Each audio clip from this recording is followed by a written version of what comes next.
alligators, what's up? It's hardesty, and today's video is going to be how to get famous on YouTube, how to grow on YouTube, how to have your videos go viral, and just how to get your channel up and going in general. I have been asked to make this video since the very beginning of my channel, and I've been putting it off for the longest time for a few reasons. One being there is seriously so much to say in one video that I'm gonna have to spread it out. So I think today I'm going to be primarily focusing on how to grow your channel, gain subscribers, everything I just listed, versus the money side of things, like how to make YouTube your actual job, how to set up affiliate links, get sponsorships, monetize your channel, etc. So if you guys would like to see a video on that in specific, like how to make YouTube an actual career, that's a whole separate ball game. So let me know, give this video a thumbs up, and I will do that video. This is the second video in my series of like how to with social media vids. I did a how to get famous on Instagram video that actually is approaching 500,000 right now. So I was pretty impressed. I didn't expect it to do that well, but I guess a lot of people don't really talk about these things, or at least give like real tips. And I'm gonna admit, a lot of this is luck, but obviously it's not all luck. Like YouTubers who have gotten to the place that they're at, they got there for a reason, like they put in work. We do have control over a lot of the things that get us to go viral and grow and gaining subscribers, etc. So I'm gonna give you all my tips and tricks for what I do know and what I truly think can help you and your channel if you are making a channel or you are in the process of trying to grow the one you already have. So first things first, when you start your channel, I think you should have a reason why, something that keeps you motivated, because it doesn't happen overnight. Like you have to genuinely enjoy what you're doing, or else you're gonna get sick of it and you're gonna give up if you just expect to get famous overnight like that. These things can definitely help to speed up the process, but you just can't be disappointed right off the bat if you don't get 1 million hits on your very first video. So keep that in mind when you're getting started. You should know what you want other people to get out of your videos and what you want to get out of your videos. For example, when I started my channel, I wanted to document my life, help other people, and share my experiences. I'm pretty sure I've done that. Like, I feel very, very accomplished in that sense, and that is what matters to me. And I think that people can see that in my videos. I have shared things that other people couldn't necessarily talk about unless they went through the same thing. For example, my ADD, that's something I've struggled with my entire life. I've made videos about it, and people can see in my videos how real I'm being when talking about that subject. So a lot of people do suggest that when you make a channel, you should do like the cliche how-to videos, because people easily search those. If that's what you want to do that. But I would suggest doing something that still relates to you, so you can add your passion and your personal input to whatever you're talking about. So yeah, how-to videos, they do get hits right off the bat. I never really went that route. I didn't even actually hear that piece of advice till much later, but if you do a how-to video, it's definitely gonna show through the video if you actually care about whatever it is that you're doing a how-to video on. Don't just make a video because you think it's gonna do well or you think people would wanna see it.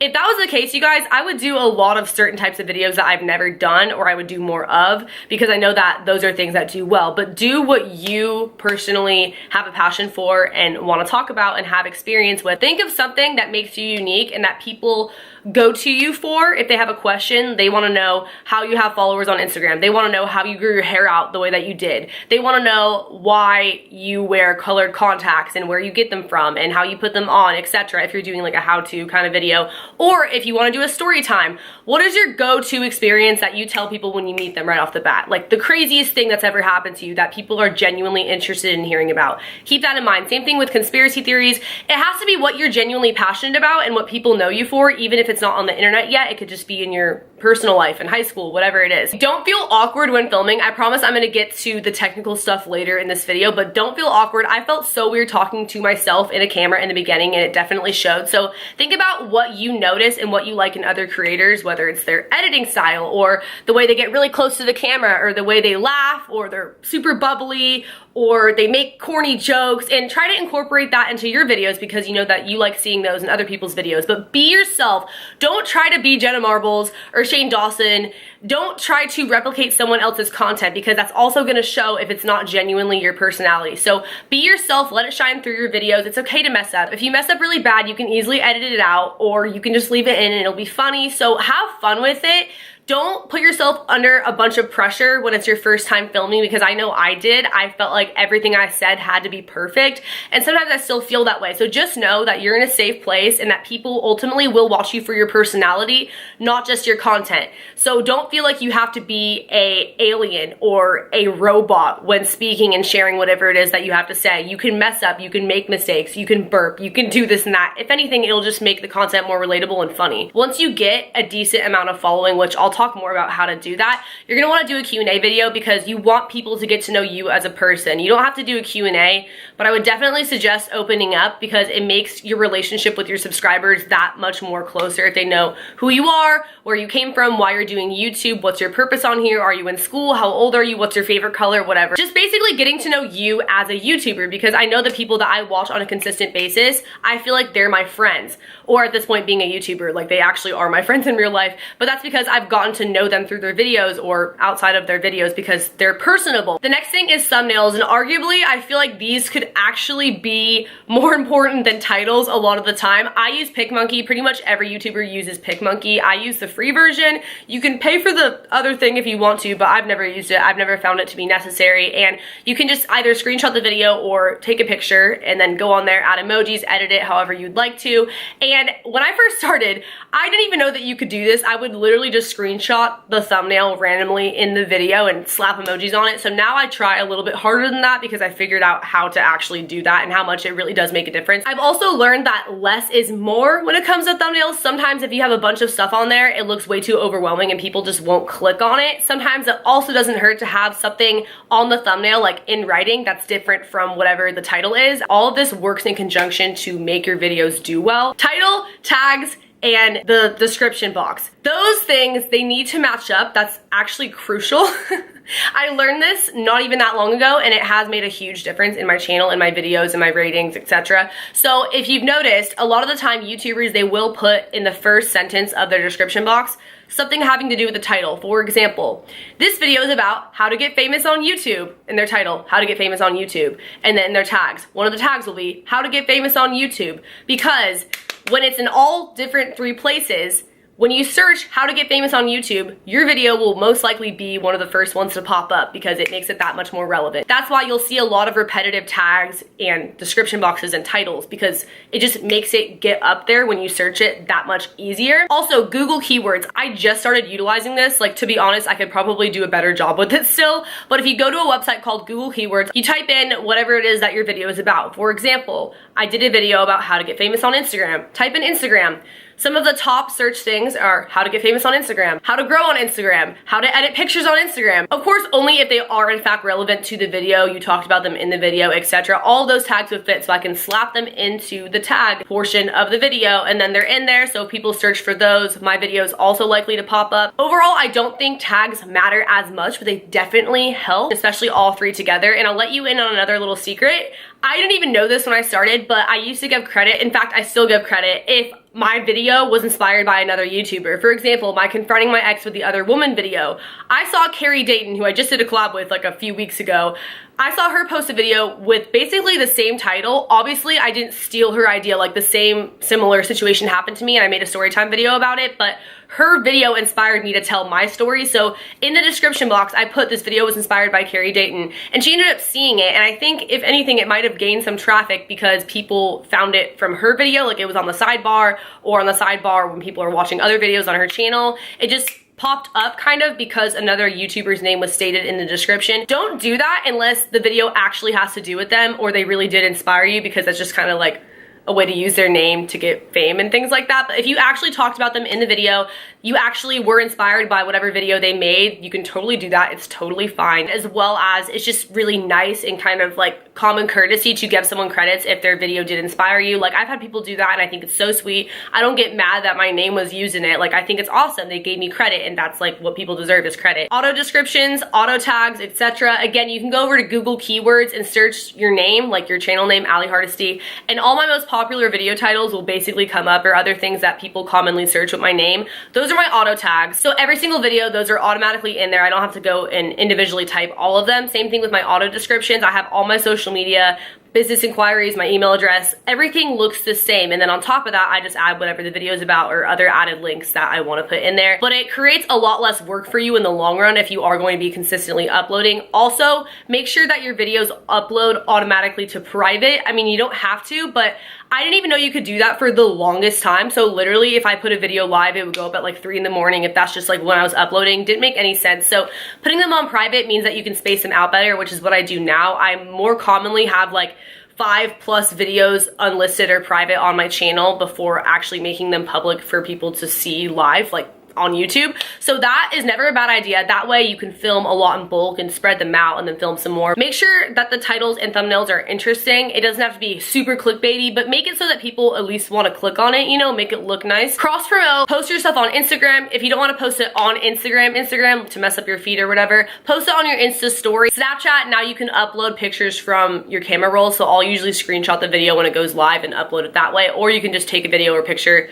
straight from your laptop or something to indicate that it's now live, the video, when you post it, because that way you get more views. Obviously, share it to Twitter. That really does make a difference, especially in the beginning if you don't really have like an active fan base. Your friends and family might still check it out, so you'll still get some views, some feedback, and some subscribers from that. And then the more you grow, people are probably going to follow your social medias from YouTube. Make sure that you're shouting out your social medias in your YouTube videos and in your description boxes like I already talked about, because those people will go over to Twitter, etc. And then if they don't have your notifications on, or if they don't really come back and actively check your channel, when you post it on your other social medias that they're following, they'll come back and they'll watch your video. So basically, cross promotion is very, very important. It definitely helps to get your videos out there, get more views, and just get more subscribers, and people who maybe were following you on one thing but not the other, they'll go over and follow you on there as well. So it's pretty self-explanatory. Collabing and networking with other YouTubers. So there is a right and a wrong way to do this. One, don't collab with people because you want their subscribers. That is so offensive. People will seriously hate you over that. It's called social climbing. Also, make friends with people first. Don't just try to collab with someone right off the bat. I have made some of the best friends ever through YouTube. Like, it's one of the most amazing ways to connect with people in the whole entire world, especially because you have that common interest with them. And so not even just collabing with that person helps to grow both yours and the other person's channel, but just bouncing ideas off of each other, helping to learn from each other. Maybe they could teach you something that you didn't know and vice versa. It's just really great to be a part of the community. So make sure that you do dive in, DM people, at them, comment on their stuff, and get to know them. Also, commenting on people's videos, believe it or not, that actually helps people to come back to your channel. But don't be that person who comments saying self-promo, check out my channel. I personally never care when people do that. Like, self-promote on my video all you want, but it doesn't really get people to come to your channel unless you did a video very similar. It's more so if you get a top comment or you're showing support, people might click on your channel and go check it out as well, because I know I always read the comments. I don't know about you guys. I've definitely subscribed to people from the comments. If you genuinely enjoy someone's video, let them know. YouTubers really appreciate that, and it helps us trend as well. So you doing that, we're gonna pay it forward probably and check out your stuff at one point or another if we notice you, and other people who notice you in the comments. So it's just a way, again, to be interactive with the YouTube community, and it kind of helps people to come across your channel and find you. So I would say that the quickest way out of everything I just said, which these things will help you get to this point, would be having a viral video. Having a video go viral. People go viral for many different reasons. I went viral for story times, conspiracy theories, and I just had like a twerking drive with me video go viral. Also, my Instagram how-to video went pretty viral. To me, viral is when a video starts getting a lot of views in a very short amount of time, like it trends and that sort of thing. People see it in their recommended section. So that can happen to pretty much any video. It's not just like certain kind of videos tend to do that. Obviously, if you're a bigger YouTuber, it happens more often, but it can happen to anyone. That is kind of when you see a peak in your subscriber count as well as your earnings, which that'll be the whole other video. Like I said, don't get used to it because YouTube fluctuates all the time when it comes to numbers in terms of money and subscriber count. So you want to keep your channel consistent. You want to be consistently posting. Do not have a dead channel, because to be honest, not only does that not provide your subscribers with content, but people will stop coming back because they know that you're not really going to be there, so they'll stop checking up on you. I know that I have YouTubers who I watch all the time because I know they're always posting. So even if I don't get a notification or I don't see that they posted a video, I'm probably going to go search their channel. Versus people who I know don't ever really upload, I kind of don't bother unless I specifically see a video and I'm like, oh wow, for once they uploaded. You know, nothing against that. Anyone can upload at their own pace. Also, I feel like sometimes people may upload too much. I had that problem in the beginning, so I do think it's good to find a balance in whatever you can juggle, because if you're posting videos all the time but they suck and they're rushed and you can tell that you're not genuinely enjoying filming, what's the point? Like, it'd be better to have high quality videos less often, obviously. But that being said, make sure that you are putting out content for people. You can do it where you're filming in bulk and spreading it out like I do, but if you just don't upload, people are not really gonna come back. You're gonna have a lot of dead subscribers, especially if it's right after you had a viral video. Notice what videos do well on your channel and continue to do them. Take note of what people subscribe to your channel for and make sure that you continue to post those kinds of videos, because that'll keep those views coming in. Like, when I do videos that have done well before, on my channel, they automatically get more views because that's what people subscribe for, you know? Also, try to make quality videos, exporting in the highest quality you can, like HD. I did not do that in the beginning because I didn't know how. I'll have all my links to everything I personally use below, like camera, lighting. I used iMovie for the first year of my YouTube career, and then